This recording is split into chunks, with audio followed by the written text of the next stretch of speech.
Hey yo tout le monde, c'est Zerwix. Aujourd'hui, on se retrouve pour un deck profile de mon deck Cybers. Donc, euh, c'est un deck, pour la petite histoire, c'est un deck que j'ai fait quand j'étais... il y a longtemps, quand les Cybers sont apparus. Il existe, j'ai fait plusieurs vidéos de la préparation du deck, mais vous voyez qu'il s'améliore de jour en jour. Et du coup, aujourd'hui, je vais vous présenter donc le dernier opus de mon deck, on va dire. Euh, donc on va commencer par les cartes où il y en a moins jusqu'au plus. Donc là, la seule et unique carte que j'ai ici, c'est un Bitron.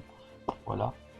Euh, donc vous savez que Bitron va énormément avec une autre carte monstre à effet que vous verrez plus tard. Ensuite, nous avons les cartes pièges. Alors, nous avons Condensateur de dommages, Réincarneuil Farstar, Balise Cybers, Épouvantail de ferraille. Peut-être que je change de caméra, mais pour le moment, je n'ai que ça. Appel de lettre hantée, Force de miroir de la noyade, Sainet régression, et enfin, Armure de Sakuretsu. Donc, de cartes pièges, nous n'en avons pas beaucoup. Nous en avons 1, 2, 3, 4, 5, 6, 7, 8. Nous n'avons que 8 cartes pièges. Non, pardon. Là, ici, vous voyez pas beaucoup. Hop, nous avons que 8 cartes pièges qui se trouvent juste ici, voilà. Alors, nous n'en avons pas beaucoup. La carte piège, je vais vous dire à chaque fois quelle carte, pour moi, je suis le plus fier. Je pense que c'est celle-ci, parce que j'ai toujours voulu l'avoir, mais je la trouvais jamais. Et donc, du coup, j'ai réussi à l'avoir dans une boutique, voilà. Donc, j'étais content. Ensuite, en termes de cartes, nous avons les cartes magiques. Donc, on est parti. Donc, code à usage unique, Sainet codec, attaque taille, plumeau de Damarpi. J'arrive pas à la prendre, voilà.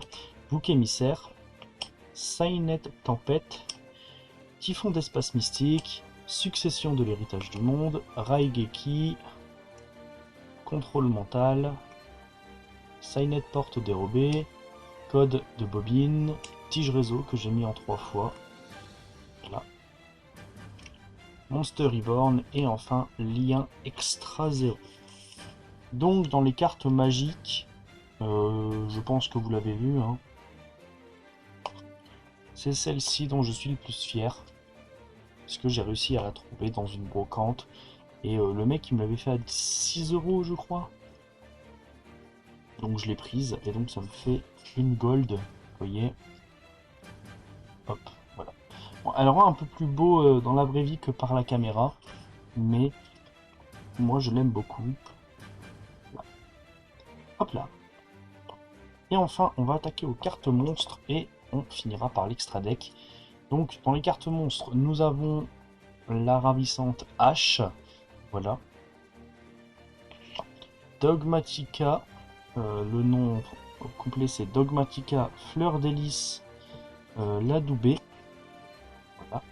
Lien ceinture mur de dragon. Secrétaire de sauvegarde. Chapeau blanc Cybers.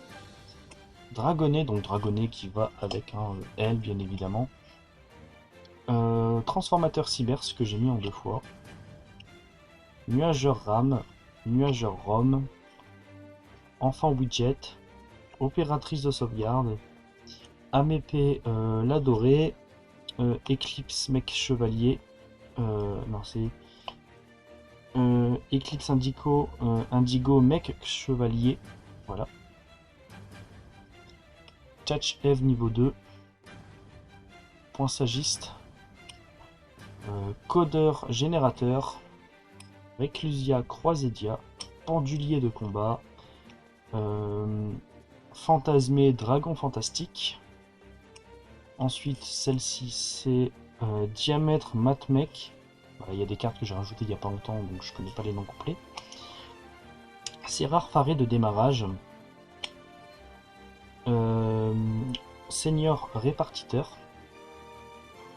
Illusionniste des fées. Lien assassin. J'ai oublié son nom. Vivre horloge. Infravol lien. Reconstru Cerf, qui me permet de...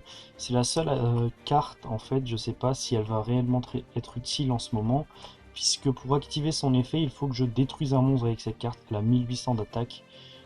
Ça m'étonnerait que j'arrive à l'utiliser contre un adversaire. On verra plus tard. Dragon parallèle, c'est ça, hein.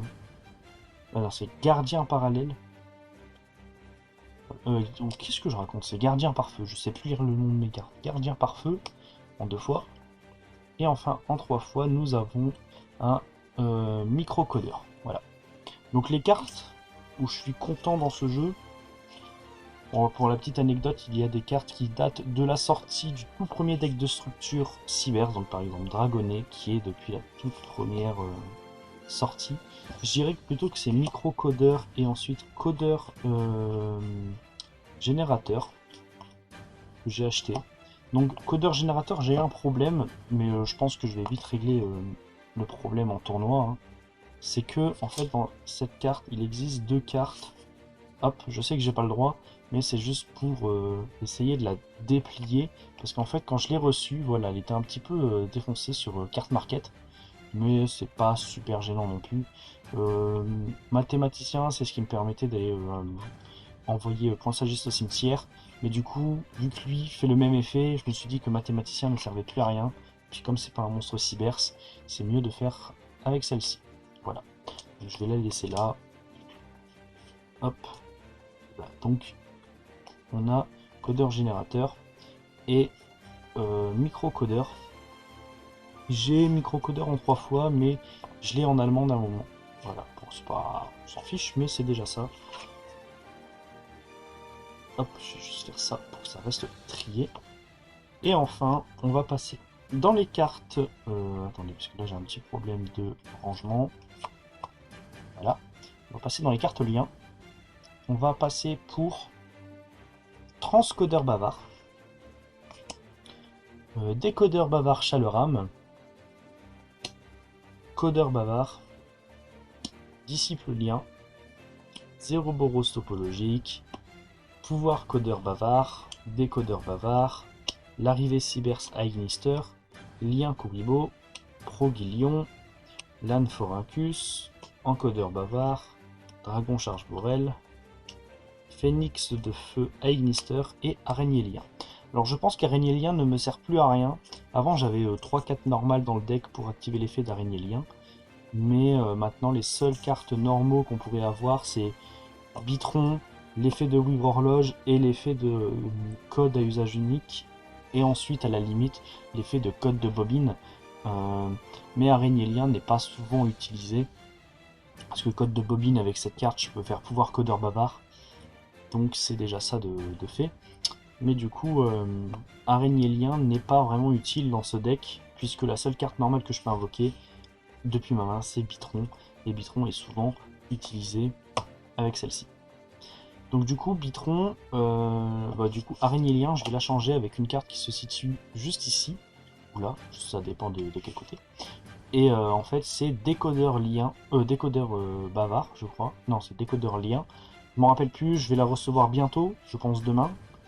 Donc lundi, je fais cette vidéo le dimanche, et normalement je vais recevoir du coup la carte lundi, donc demain, la nouvelle carte. Voilà. C'est pour ça que des fois je commande des cartes, etc. Et que, par exemple celle-ci, vous voyez, je l'ai reçue en japonaise.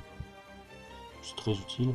Alors, de toute façon, moi je l'aime bien la carte. Puis il me la fallait pour rajouter une carte dans le deck et piocher, parce que cette carte me permet de piocher et me permet d'invoquer un codeur bavard en même temps sur mon terrain. Donc imaginons, elle est là.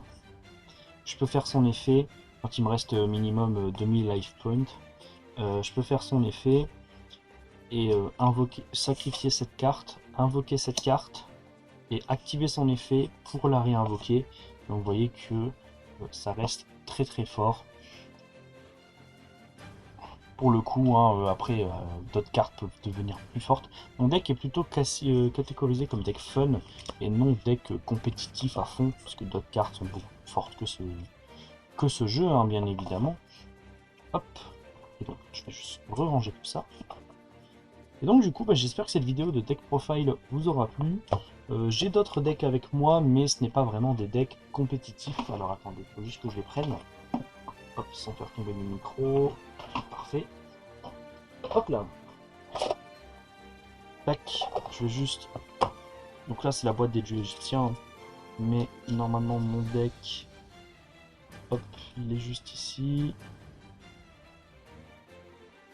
Nickel. Donc là, on a le deck bête cristalline qui est juste ici. Donc c'est pas vraiment un deck compétitif celui-ci.